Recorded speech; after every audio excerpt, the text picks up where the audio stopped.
تمہارے پاس جو دولت ہے وہ بطور امانت کے ہے، اسی لیے یاد رکھیے مسلمان کمانے میں بھی پابند ہے، ہر کام نہیں کر سکتے۔ شراب کی فیکٹری کھول دی، نہیں کھول سکتے۔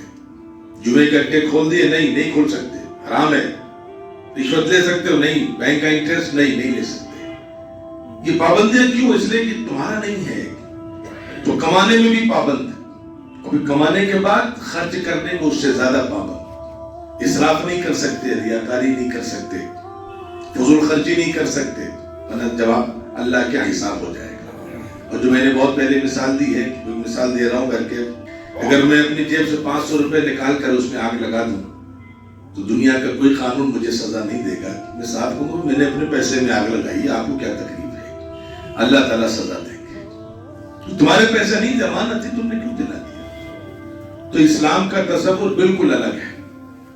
اب چوتھا تصور اسلام کا یہ ہے، پہلا وہی کہ سب اللہ کا ہے، دوسرا تصور تمہارے پاس جو ہے تمہارا کمال نہیں ہے، اللہ کا فضل ہے، تیسرا اسلامی تعلیم یہ ہے کہ اللہ کے اس فضل میں سے اپنی جتنی جائز ضرورت ہے خوب اچھے سے پورا کرو، بخل نہ کرو، اچھے کپڑے پہنو، اچھا لباس پہنو، اچھی غذا لو، بچوں کو اچھے اسکولوں میں پڑھاؤ، اچھی گاڑیاں رکھو، اچھا مکان رکھو، خوب اچھے سے اپنی ضرورت پوری کرو، اسراف نہیں ہونا چاہیے، ضرورت خوب اچھے سے پوری کرو۔ پھر چوتھا حق کیا ہے کہ ضرورت پوری کرنے کے بعد اگر بچ گیا تو اس کے دو حق ہیں، ایک تو پیغمبروں والا، صحابہ والا، اللہ کے ولیوں والا، سب خرچ کر دو اللہ کے راستے۔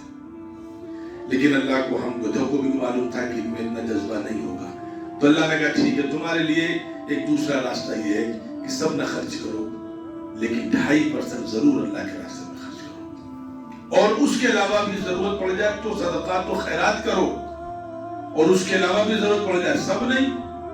اگر مساجد کی تعمیر ہونی، کوئی قومی مسئلہ ہے تو وہاں بڑھ چڑھ کر کے حصہ دو۔ اور پھر اس کے بعد شریعت نے ایک نظام بتایا کہ اللہ کے ان سسٹم پر جو قوم عمل کرے گی اس کی دنیا بھی اچھی ہوگی، آخرت بھی